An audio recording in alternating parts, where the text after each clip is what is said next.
का भी पता नहीं है, वो लिख के दे सकते हैं कि हमें 100 वर्ष या 80 वर्ष रहना यहाँ? कोई गारंटी नहीं है इस शरीर का। किसी ने कहा है बड़ा अच्छा, पानी का सा बुलबुला यह तन ऐसा हो, पीब मिलन को ठानिए, रहिए ना परिसो, रहिए ना परिसो, बहुरिन मन का देही, खोज ही आपको जब मिलही राम स्नेही, हरि को जो भूले फिरे, सह जो जीवन छार, असुखिया तभी होवोगे जब सुमरोगे करतार। कहते पानी का बुलबुला सा है ये शरीर, कब इसका विनाश हो जाए, कब बुलावटी आ जाए, कहना ये क्या है? तो कहते हैं सुख चाहते हैं, शांति चाहते हैं, आनंद चाहते हैं, तो कहते हैं उस करतार, उस मालिक का नाम लेना पड़ेगा, उनका गुणगान करना पड़ेगा। और यही शरीर एक ऐसा उपलब्धि है, इसी से हम आप भजन सुमरन कर सकते हैं। और बाबा नानक ने भी कहा, मनुष्य चाहते कि बुढ़ापे में भजन करेंगे, भी समय आएंगे तब करेंगे, अभी समय नहीं है करने का, ऐसा कहते हैं। तो बाबा नानक ने बड़ा अच्छा जोरदार शब्दों में कहा है, उन्होंने यह शरीर का भाई कोई गारंटी नहीं है। तो उन्होंने कहा, क्या बालक क्या जोबने, क्या वृद्ध कशुवंद, वह अवसर नहीं जानिए, आई पर जमफंद। कहते हैं क्या बालक जन्म लेते सार हम आप देखते हैं, संसार के दृश्यों को भी नहीं देख पाए, जन्म लेते सार संसार से चलते बनते। और कहते हैं बाल्य अवस्था में भी कई देखने को मिला है। यही पास में ये सुपौल जिला की बात है, हमारे सरदार श्याम जी हैं, इनके रिलेशन में थे। वो एक सत्संगी बता रहे थे, एक ही घर का 3 लड़का स्कूल से आए पढ़ करके, और बच्चे लोग है खेलने लग गए। रोड के सड़क के बगल में अचानक ऐसा आंधी तूफान नहीं होता, अचानक वर्षा आ जाया करते हैं, अचानक बारिश आंधी तूफान आ गए, बच्चे खेल ही रहा है, और जहां पर खेल रहे थे ऐसी बिजली की चमक, जो देखे होंगे, बिजली की चमक हुआ, और जिस जगह एक घर के बच्चे 3-3 खेल रहे थे, और उसी जगह बिजली की चड़क गिरी और तीनों बच्चा उसी जगह लुढ़क गए। ऐसा भी देखते हम अन्य बाल्य अवस्था में, जवानी में भी चले जाते हैं।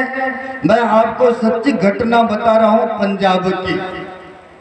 एक सरदार की मुंडा था, यानी लड़का जिसको बोलते हैं हम लोग यहाँ पर, पंजाब में भी मुंडा बोलते हैं उसको, यानी लड़के को यहाँ पर पुत्र भी बोलते हैं। तो वह लड़का जो था, जिनकी विवाह मैरिज होने वाला था, वहाँ पर क्या है नियम, कार्ड के साथ साथ लड्डू मिठाइयों के डब्बे भी दिया करते हैं, ऐसा देखने को मिलता है। तो सब जगह काट निमंत्रण बढ़ चुका था। लड़के को हुआ कि दोस्त मित्र है, चलते हैं अपने से ही उनको काट दे देंगे और कुछ 2-4 बातें भी कर लेंगे। स्कूटर लिया और सड़क पर चला। जब सड़क पर चला, 3 पहिया रेरा हुआ करते हैं, उधर अधिक हुआ करते हैं। सड़क पर जा रहे थे, उसमें थोड़ा सा लग गए, अनबैलेंस हो गए। अब बगल से बस आ रहे थे, बस में ठोकर लगते हैं, वो लड़का गिर गए। अब गिर गए तो बस की जो है चक्का उसी के ऊपर चढ़ते हुए चले गए। यानी जवानी में भी, क्योंकि संतों ने जो कहा, जो देखा उन्होंने, वो पहले ही कह दिए। क्या बालक क्या जोबने, यानी जवानी में भी चलते बनते हैं। और वृद्धावस्था में तो सबको निश्चित ही है जाना, और वृद्धावस्था में फिर भजन भी तो नहीं हो पाएंगे। लोग कहते वृद्धावस्था में भजन सुमरन करेंगे, संभव तो नहीं है। वृद्धावस्था क्या क्या प्रतीति होते हैं क्या क्या करना होता है देखने को मिलता है। एक संत हो गए मुलुकदास जी महाराज, बड़ा जोर के शब्दों में उन्होंने फरमाया है, भाई वृद्ध अवस्था में भजन होने वाला नहीं है। तो उन्होंने कहा कि वृद्ध अवस्था में क्या क्या होंगे। कहा आंख में पड़ेगा छाला, नाक से बहेगा नाला, लाठी से पड़ेगा पाला। जरा जिंदगानी में देखते हैं, देखना कम हो जाता है।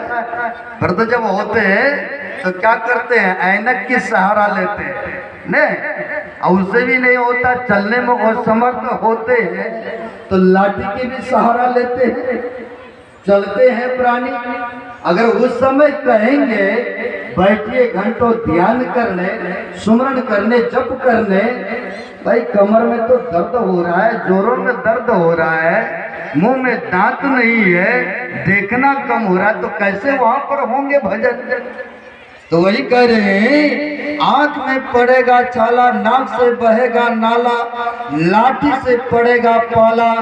जरा जिंदगानी में खरे खरे मल मूत्र त्यागोगे, परे परे थूकोगे प्रकदानी में। और जब शक्ति ना रहेगी तो भक्ति क्या करोगे। कहत मुल्क दास भगवान का भजन कर लो जवानी में। कहते हैं भाई वृद्धापन में संभवता नहीं है, सारे इंद्रियां शिथिल पड़ जाएंगे, कमजोर हो जाएंगे। और जहां पर बैठेंगे, देखे होंगे आप लोग वृद्धाजनों को, क्योंकि उनको समर्थ नहीं है कि यहाँ से उठ करके भाई खेखार थूक को या पेशाब पखाना को बाहर करें। भाई जहाँ पर पड़े तो वहीं पर थू थू करते रहते हैं। और घर के लोग देखिए बड़ी परेशान भी होते हैं। तो ऐसे सब परिस्थिति में तो फिर भजन कहाँ हो पाएंगे भाई।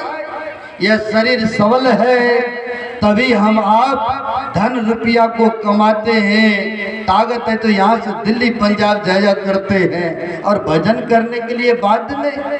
ऐसा नहीं, ऐसा होने वाला नहीं है। इसलिए कहते हैं यह मानव का शरीर उत्तम शरीर उन्होंने दिया है, मालिक ने, असीम कृपा है। अगर उनके कहे अनुसार नहीं चलेंगे तो कहते हैं कि फिर 84 में चले जाएंगे और फिर दुख को भुगतते रहेंगे। कबीर साहब ने भक्तों को शिक्षा देने के लिए, उनको उद्धार करने के लिए, कबीर साहब ने दिन में ही हाथ में मसाल जला करके, जिसको बोलते हैं लुक्का जला के, हाथ में ही मसाल जला करके शहर के बीच चले गए। और जब शहर के बीच चले गए 2 4 10 व्यक्ति इकट्ठा हो गए। कहते महाराज आप दिन में ही हाथ में मसाल जला करके क्या ढूंढ रही शहर में। कबीर साहब ही निर्भय संत थे। कहा मैं इस शहर में मनुष्य को ढूंढ रहा हूँ भाई। कहा क्या बात, लगता है 80 को जब पार करते हैं ना, उनका ये खोपड़ी काम नहीं करते हैं। आप तो हैं महात्मा जी, लेकिन आपका भी ये काम नहीं कर रहा है। मनुष्य, हम भी मनुष्य है, ये भी मनुष्य है, शहर में मनुष्य ही मनुष्य दिख रहा है। अब फिर कहते हैं मनुष्य को ढूंढने के लिए आए हैं। इसका कोई प्रमाण पत्र है क्या, सबूत है क्या, क्या हम लोग मनुष्य नहीं दिख रहे हैं आपको। कहा भाई कबीर साहब ने भी कहा हमें तो नहीं दिख रहा है। कहा महाराज अगर एक आपकी उंगलियों को काटेंगे तो आपका भी वही रक्त निकलेंगे, और हम अपना भी काटेंगे तो वही रक्त ब्लड निकलेंगे। फिर आप में हम में क्या फर्क है। अब फिर ढूंढने के लिए आए हैं आप मनुष्य, क्या मनुष्य हम आप नहीं दिख रहे हैं।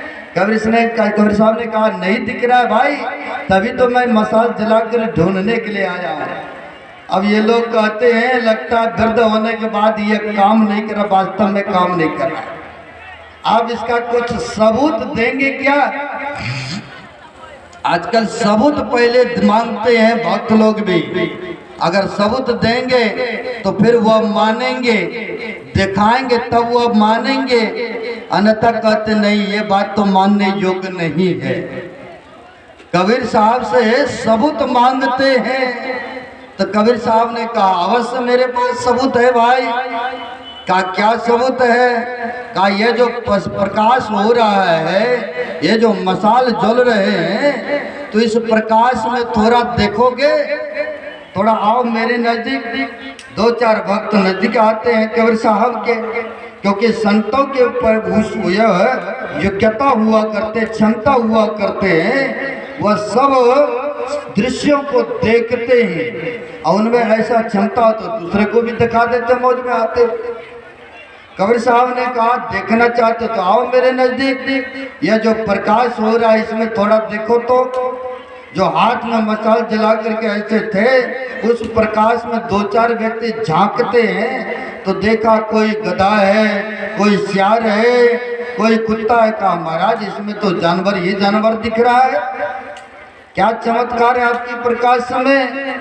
कहा तभी तो मैं इस शहर में आया हूँ मनुष्य को ढूंढने के लिए। कहा वो कैसे महाराज? कहा जब मानव का शरीर छूटेंगे, मानव शरीर तो है लेकिन मनुष्यता कर्तव्य नहीं है, मनुष्यता वाला कर्म नहीं है। और जब उनका शरीर छूटेंगे तो उस जोनियों को प्राप्त करेंगे।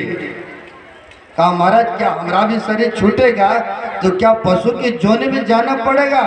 कहा अवश्य जाना पड़ेगा, क्योंकि मनुष्य तो दिखते हैं लेकिन मनुष्यता वाला कर्तव्य नहीं है। और कबीर साहब ने यूं ही कहा है कि भजन बिना बैल बिराने होइया और दीवाने मन बड़ा दुख पैया। कबीर साहब कहते हैं भजन नहीं करोगे, सुमरन नहीं करोगे तो बैल की जोनी को प्राप्त करोगे। और कबीर साहब ने दूसरे पंगत में कहा कि उस मालिक की असीम कृपा हो गया भाई, तुम्हें तो पशु बना रहा था और ना जाने तुम्हें मनुष्य बना दिया। उन्होंने कहा बैल गरमता नर गढ़ा, चूका सिंह और पूछ, एक ही गुरु की भक्ति बिनो दीर्घधारी दीर्घमोच। कबीर साहब ने कहने के लिए कुछ नहीं छोड़ा, अपने शब्दों में कहने के लिए कुछ नहीं छोड़ा। कहा पशु बना रहे थे पशु, लेकिन उस ईश्वर की कृपा से मनुष्य बन गए। फर्क इतना ही है कि वह पूछ और सिंह वाले हैं और मनुष्य बिना पूछ और सिंह का है। लेकिन महापुरुष कहते हैं अगर भजन नहीं करोगे तो फिर उस जोनी को प्राप्त कर लोगे। और फिर यह जो सुविधा अभी दिख रहे हैं यह पशु जोनी में सुविधा आपको नहीं मिले, फिर पशु के शरीर में चले जाएंगे। 1,84 भटकी के आए हैं और फिर उसी में चले जाएंगे। तो इसके लिए क्या करना पड़ेगा? तो सुन रहे थे करण धार सदगुरु दृढ़ नावा दुर्लभ साज सुलभ करी पावा। कहते हैं सच्चे सदगुरु अगर जीवन में मिल जाए तो कहते भवसागर से पार हो जाएंगे। वह सदगुरु लोग जो है मल्लाह उनके किश्ती पर अगर बढ़ जाएंगे तो कहते यह संस्कार आपको नीचे के जोने में नहीं जाने देंगे। कबीर साहब ने बड़ा अच्छा शब्द में कहा है कि जो थोड़ा भी भजन करते हैं, सुमरन करते हैं, वह कभी नीचे के जोने में नहीं जाएंगे। उन्होंने विश्वास दिलाया है सब साधारण मनुष्य को। कहा भक्ति बीज विनसय नहीं, जो जुग जाए अनंत, ऊंच नीच घर जन्म ले तो संत को संत। यह संस्कार जिसके अंदर में पड़ गया, जो सदगुरु के चरण में चले गए, तो कहते हैं उस प्राणी का कभी भी अधोगति नहीं हुआ करते हैं। इसलिए कहते हैं आइए संतों के चरण में लगिए और उनके कथनानुसार चलिए। तो कहते हैं जो परलोक यहाँ सुख चाहो और सुनी मम वचन हृदय दृगहो। कहते यहाँ भी सुख चाहिए और इसके बाद भी चाहते कि हम अच्छे स्थान को प्राप्त करें ताकि 84 की जोनी में ना चला जाए। प्रत्येक मनुष्य का होता है कि हम जब तक शरीर और संसार में रहें तब तक वहाँ भी सुखी संपन्न से रहें, प्रतिष्ठित बने रहें, और इसके बाद भी चाहते हैं कि हम नरक में ना चले जाएं। ऐसी सोच हुआ करती। तो वही कहते अगर ऐसा चाहते हैं यहाँ भी सुख और इसके बाद भी सुख, तो कहते सुन मम वचन हृदय दृढ़, संत सदगुरु के वचन को मानो और उसके कथनों अनुसार चलो, तो यह लोक और परलोक दोनों सुखद हो जाएंगे। यही थोड़ा सा सेवा आप सबों के बीच में रखा। आप पूज्य स्वामी योगानंद जी महाराज से सुनेंगे।